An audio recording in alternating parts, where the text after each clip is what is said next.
शर्म करो ससुराल वालों। कभी देखा है आपने एक ऐसी शेफ जो वेटर की भी फैसिलिटी दे, वो भी फ्री में? नहीं देखा ना।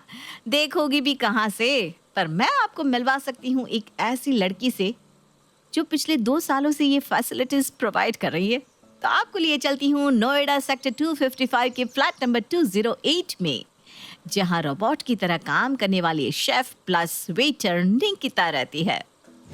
निकिता, नाश्ता लगा। लाई मम्मी जी। भाभी मेरी सूट का पिन लगा दो ना प्लीज। आई दीदी। मेरा टिफिन पैक किया क्या? अरे वही किचन में ही है, पैक किया है। पापा जी को दवाई देकर आती हूँ। अरे जल्दी आओ यार, प्लेट में एक रोटी डालकर चली गई तुम। नाश्ता तो पूरा कर लूँ मैं, तब जाऊंगा ना ऑफिस। ओम जय जगदीश हरे, हर हर शंभो। माला फेरना भी हो गया। और कितना जाप कर लूं, पिछले 10 मिनट से बैठी हुई हूँ। ये नहीं कि कमरे में आकर थाली पकड़वा दे। ना पूजा पाठ करती है ना कुछ। 2 रोटी बनाने में न जाने इतना वक्त कैसे लग जाता है इसे। यूं तो निकिता के 2 ही हाथ थे, पर सवेरे सवेरे 10 हाथ दिखाई देते थे और पैर में तो मानो उसके चक्के फिट हो जाते थे। किचन से अपनी सास के पास, वहां से अपने ससुर के पास, ससुर से ननद के पास, ननद से पति के पास और पति से फिर किचन में। इसी तरह 20-30 चक्कर लगाने के बाद सुबह का नाश्ता पूरा होता था। इसके बाद भी निकिता का पूरा ससुराल उससे अनसेटिस्फाइड रहता था। नाश्ते का काम कर थक हार के निकिता सोफे पर बैठी है। हाश, हो गया नाश्ते का काम पूरा। कौन कहता है गृहस्थी में काम नहीं होता। वर्किंग वुमन का अच्छा है, बाहर काम करके आओ और घर पर एक कुक रख लो, वरना ये चौका चूल्हा संभालना पड़ गया तो ना इज्जत ना आराम। 24 घंटे काम करो, संडे को भी चैन नहीं मिलता। एक दिन कोई पूछने नहीं आता तबीयत कैसी है, आज आराम कर लो। बुखार में भी गोलियां खा खा कर काम करो, उसमें भी किसी को शांति नहीं है। अरे खुद में क्या बड़बड़ा रही है बहू, इतना भी कोई पहाड़ नहीं टूट पड़ा तुझ पर। हमारे जमाने में तो ये मिक्सचर, पंखा, गैस कुछ भी नहीं था। मैं तो जब शादी होकर आई थी तो आम की लकड़ी पर खाना बनाती थी। तेरे तो छाती छोलने अभी आगे खेलने कोई आवलिया बावलिया भी नहीं है, सिर्फ एक रसोई का काम बस। मैं तो एक हाथ से तेरी ननद को पकड़ी थी और एक से प्रेम को, और उससे मैं खाना बनाती थी। 40 लोगों का परिवार था हमारा। तेरी तरह ये रोना रोती तो चल जाता संसार मेरा। काम न करने वाले को 100 बहाने हैं बहू। ये सब छोड़ और कपड़े धोने में डाल दे, बहुत काम बाकी है अभी, तब तक राहुल भी उठ जाएगा। निकिता कपड़े धो रही होती है, तभी उसकी सास वहां आती है। यह सब बाद में करना, राहुल जा रहा है, उसे लेट हो रहा है, जा उसका नाश्ता उसके कमरे में पहुंचा दे। मम्मी जी मेरे हाथ में सर्फ लगा हुआ है, 2-4 कपड़े बाकी है, ये कर लेती हूँ उसके बाद। अरे इतनी भी कमेरी नहीं है तू, 2 मिनट में हाथ धोकर रसोई में आ जा। और हाँ, उसके लिए पोहा ही बनाना, कड़ी पत्ता डालकर। उसे पोहा खाने का मन है, और भूल कर भी पोहे में हल्दी मत डाल देना वरना चिढ़ जाएगा वो। जी मम्मी जी। बेचारी निकिता कपड़े धोते धोते उठती है। जीवन ही नर्क कर दिया है सबने मिलकर। रसोई में जाकर निकिता राहुल को पसंद है बिल्कुल वैसा ही पोहा बनाकर रख कर वापस कपड़े धोने चली जाती है। तभी राहुल कमरे से अपनी भाभी को आवाज लगाता है। भाभी पोहे नहीं बनेगी अब तक? अरे बहू उसे पकड़ा तो दे थाली, बेचारा कमरे से उठकर आएगा क्या। बना कर रखती है पर ले भी नहीं सकता, फिर से हाथ धोकर मुझे किचन में जाना पड़ेगा। जैसे ही अपने देवर को खाने की थाली पकड़ाकर निकिता बाथरूम की तरफ बढ़ती है, उसकी ससुर जी की आवाज सुनाई पड़ती है। बहू, एक गिलास पानी पकड़ाना तो। जी पापा जी, बस 1 मिनट, अभी तक कपड़े नहीं धुले और दोपहर के खाने का वक्त भी होने चला। इसी तरह से सुबह से शाम हो जाती है। चाय नाश्ते का क्या इंतजाम है बहू? 5 बजने वाले हैं, तेरे पापा जी उठते ही होंगे। एक काम कर, पकौड़े तल ले और साथ में चाय बना ले। मेरी ना बिना चीनी की ही चाय बनाना याद से। खाने के बाद वाला शुगर थोड़ा सा बढ़ गया है मेरा। तब तक मैं छत पर वॉक कर लेती हूँ, तो छत पर ही मेरा नाश्ता ले आना। तभी कमरे से प्रमोद की आवाज आती है। 5 बज गए क्या? नहीं जी, 10 मिनट बाकी है, अभी आप 10 मिनट और सो लीजिए। और सुन बहू, 10 मिनट के बाद तेरे पापा जी को याद से जगाकर उन्हें कमरे में नाश्ता पकड़ा देना, ठीक है? मैं पकोड़े नहीं खाऊंगी भाभी, मेरे लिए फ्रेंच फ्राइज बनाकर मुझे कमरे में पहुंचा देना। Okay bye. निकिता का काम सिर्फ खाना बनाने तक सीमित नहीं था। खाना बनाने के बाद उसे सबके कमरे में पहुंचाने तक का काम भी निकिता का ही था। शाम को सभी को नाश्ता देने के बाद निकिता जब खुद नाश्ता करने बैठती है कि पूर्वी वहाँ आती है। देखने में तो टेस्टी लग रहे हैं आलू के पकौड़े, मुझे ट्राई कर लेना चाहिए, है ना भाभी? पूर्वी अपनी भाभी की प्लेट से एक आलू का पकौड़ा उठाती है जो उसे बड़ा पसंद आता है और एक एक कर अपनी भाभी की प्लेट के सारे पकौड़े खा जाती है। एक एक करके मैं तो सारे पकौड़े खा गई भाभी। आई एम सॉरी, आपको बुरा लगा क्या? वैसे इसमें ना आप ही की गलती है, आपको मुझे पहले बताना चाहिए था कि आप इतने अच्छे पकौड़े बनाती हैं। बेकार में मैंने फ्रेंच फ्राइज खाया। अरे बेटा, इससे क्या प्रॉब्लम होगी? ये किचन से और पकौड़े ले आएगी। वो तो नहीं हो पाएगा मम्मी जी, मैंने इतने ही पकौड़े तले थे। पर कोई बात नहीं दीदी, आपने खा लिया तो इट्स ओके। कैसे इट्स ओके? अपने पति के लिए भी कभी कुछ करने की सोच लिया कर बहू। तू उसी के पीछे आई है इस घर में। रात को जब वो आएगा और उसे पता चलेगा कि घर में उसके पीछे से पकौड़े बने थे जो कि उसके फेवरेट है और उसे ही खाने को नहीं मिले, तो बेकार में नाराज नहीं हो जाएगा?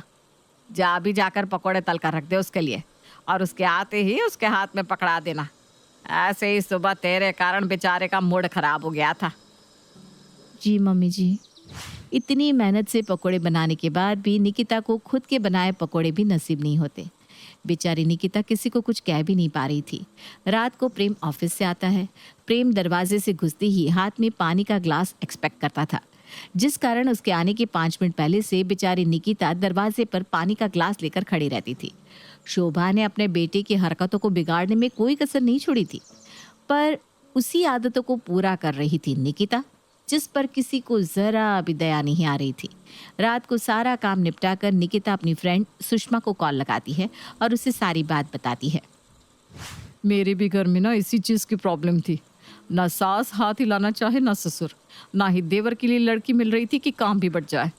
इसलिए मैंने सीधा सीधा एक डाइनिंग टेबल खरीद लिया और ये नियम बना दिया कि जिसे भी खाना खाना हो डाइनिंग टेबल पर बैठकर ही खाना खाएगा। कम से कम ये सबके कमरे में खाना पहुंचाने का लफड़ा तो खत्म। और बस भगवान की कृपा से सबने इस चीज़ को समझा और मेरी आधी से ज़्यादा प्रॉब्लम तो ऐसे ही सॉल्व हो गई। अरे वाह, डाइनिंग टेबल, इस बारे में तो मैंने सोचा ही नहीं था सुषमा। अच्छा हुआ मैंने तुझे कॉल कर दिया। जब भी मैं तुझे कॉल करती हूँ ना, तू मेरी प्रॉब्लम का हल ज़रूर निकाल देती है। पर क्या निकिता की प्रॉब्लम का सोल्यूशन सच में निकल गया था? मुझे तो नहीं लगता। अगली सुबह निकिता सभी के सामने डाइनिंग टेबल लाने का प्रस्ताव रखती है, जिसे सुनते ही सभी उस पर भड़क पड़ते हैं। सुबह सुबह लगता है तुमने भांग खा ली है। डाइनिंग टेबल के दाम का अंदाज़ा भी है तुम्हें निकिता? कितना महंगा आता है डाइनिंग टेबल? और ये फिजूल की बातें तुम्हें सिखा कौन रहा है? ओ, तुम्हारी फ्रेंड सुषमा, जिससे खुद का संसार नहीं संभल रहा। बात तो ठीक ही कह रहा है प्रेम बहू। अच्छी पत्नी तो वो होती है जो पति के पैसों को बचाकर आगे के भविष्य के लिए पूंजी खड़ी करे, बाकी ये जो छोटी मोटी चीज़ों में उसके पैसे उड़ाए। जब बिना डाइनिंग टेबल के काम चल ही रहा है तो क्या ज़रूरत है डाइनिंग टेबल लाने की? ऐसे ही जिद अगर तेरी सास मुझसे करती तो कहाँ से बना पाता मैं ये मकान। और फिर से निकिता के ससुराल वाले उसके माइंड वॉश में लग जाते हैं। पर इस बार निकिता ने ठान ली थी कि वो अब और नहीं सहेगी और वो सीधा सभी से कह देती है, कोई बात नहीं, अगर आप लोगों को डाइनिंग टेबल महंगा लग रहा है तो लाने की कोई ज़रूरत नहीं है। पर जब तक डाइनिंग टेबल नहीं आएगा मैं भी इस घर में नहीं रहूँगी, मैं मायके जा रही हूँ। और सभी के सामने निकिता अपने कमरे में जाकर अपना बैग उठाकर सीधा अपने ससुराल से बाहर निकल जाती है। अरे निकिता रुको तो। अरे रहने दे बेटा, इसकी फिक्र करने की कोई ज़रूरत नहीं है। रात भर की गर्मी है, शांत हो जाएगी, फिर कल सुबह मुंह उठाकर वापस आ जाएगी। सभी को ये सब निकिता का 2 मिनट का गुस्सा लग रहा था। बेफिक्र होकर सब आराम से सो जाते हैं। अगली सुबह हड़बड़ाकर प्रेम उठता है। 8 बज गए, किसी ने मुझे उठाया नहीं। अरे यार बॉस मेरे आधे दिन की पगार काट लेगा। तुमने मुझे वक्त पर उठाया भी नहीं निकिता, एक काम नहीं होता। पर प्रेम की बात का कोई जवाब नहीं आता। आता भी कैसे? निकिता तो लौट कर आई ही नहीं। प्रेम कमरे से बाहर निकलता है और अपनी माँ को सोफे पर बैठा हुआ दिखता है। उठ गया तो बेटा, जरा एक कप चाय तो पिला दे। तेरी बीवी तो मायके ही जाकर बस गई। अरे उसे गर्मी है तो हम भी उसके मोहताज नहीं है, खुद कर लेंगे काम। हाँ, एक बार बात तो करनी चाहिए मम्मी, वरना सारा काम हम पर आ जाएगा और वैसे भी मैं ऑफिस में लेट हो चुका हूँ और ये खाना वाना, मैं कैसे काम में फंस गया। अरे देरी हो जाएगी मुझे। इतना शोर क्यों हो रहा है बाहर? इतनी आवाज़ के कारण मेरी भी आँख खुल गई। अगर तुम किचन में चाय बनाने जा रहे हो भैया तो मेरे लिए भी कॉफी बना देना। कहाँ चली गई भाभी? मेरा सूट कौन बनाएगा? अरे मम्मी ये सेफ्टी पिन लगा दो ना। अब ऐसी हालत में तू हमें छोड़कर जा रहा है ऑफिस? आज एक दिन छुट्टी ही ले ले बेटा। घर के हालात देखकर तो वही लग रहा है मम्मी। जाता हूँ किचन में। और पूर्वी तुझे कॉलेज जाने की कोई ज़रूरत नहीं है, वैसे भी फेल होती है तू। चल मेरे साथ किचन में आ जा। और राहुल तू दोबारा सोने मत जाना, कपड़े धोने की ड्यूटी आज तेरी है। प्रेम और उर्वी किचन में तो चले जाते हैं पर किसी को पता ही नहीं कि कौन सी चीज़ कहाँ रखी है। दूध, चाय पत्ती, चीनी, बस इतने से ही बन जाती है चाय। और इतने से काम के लिए निकिता हम सब पर हुकूमत जमाती थी। आज मैं ही बनाकर दिखा देता हूँ चाय, उसे भी तो पता चले कि उसका पति क्या चीज़ है। पर ये चाय की पत्ती है कहाँ? पूर्वी ज़रा इधर उधर देख तो, और चीनी का डिब्बा भी पकड़वाना। पूर्वी पूरा किचन छान मार लेती है पर उसे कहीं चीनी नहीं मिलती। और चाय पत्ती का तो क्या कहें, कैसे मिलती? जो कभी किचन में आया ही नहीं उसे पता कैसे होगा कौन सा सामान कहाँ रखा हुआ है। पूर्वी चाय पत्ती को फ्रिज में ढूंढती रहती है, उसे वहाँ भी नहीं मिलती। फिर वो नमक के डब्बे को चीनी का डिब्बा समझकर प्रेम को पकड़वा देती है। छोड़ो, आज तो लगता है चाय पत्ती बनने का योग ही नहीं है। वैसे भी चाय सेहत के लिए अच्छी नहीं होती, हम सब दूध ही पी लेते हैं।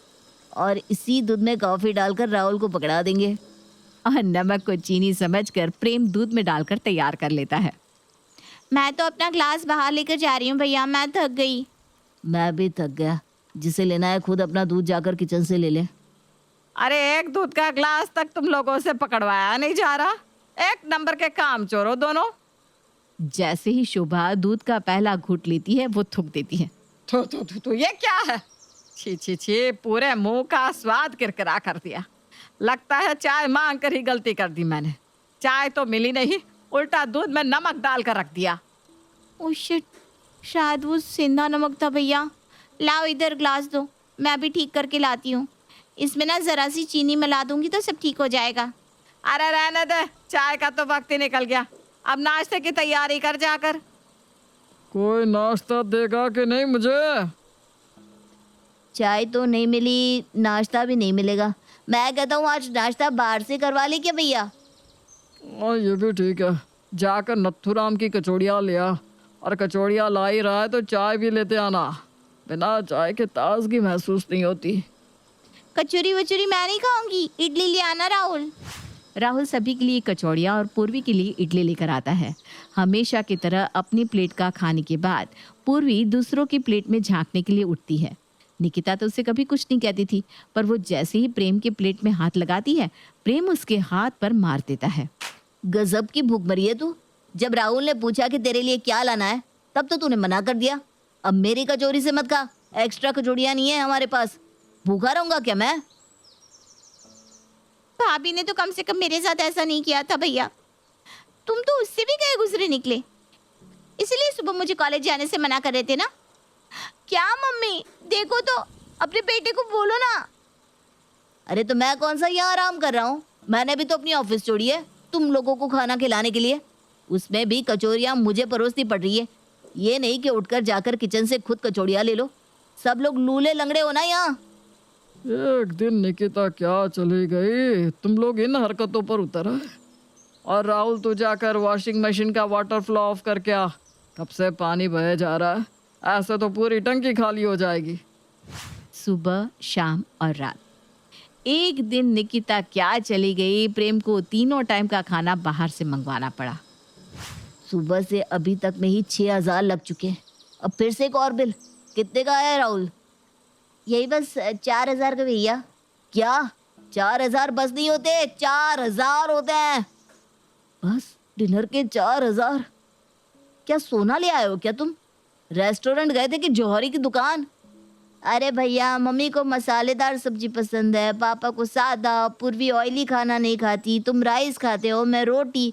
इतने सारे डिशेस का तो मुझे लग रहा था कि 5-6,000 लग जाएंगे। न जाने भाभी अकेले सब कैसे मैनेज करती थी ना। वही तो, अच्छा तू जा सबको खाना परोस दे।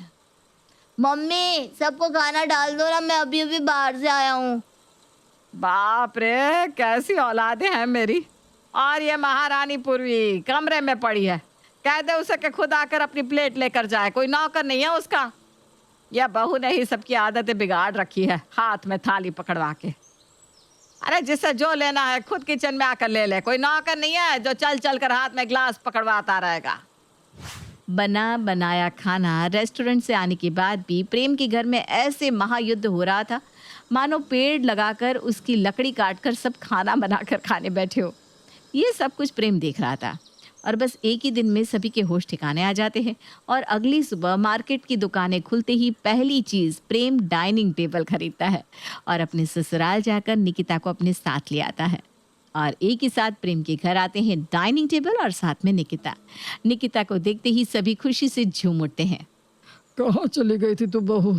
अब कोई मेरी बहू को परेशान नहीं करेगा। एक बार निकिता के अपने मायके जाते ही सभी के होश ठिकाने आ जाते हैं और उस दिन के बाद से कभी भी कोई अपने कमरे में आराम से बैठकर निकिता से खाने की थाली नहीं मंगवाता। सभी एक साथ खाने की टेबल पर बैठकर खाने की आदत डाल लेते हैं।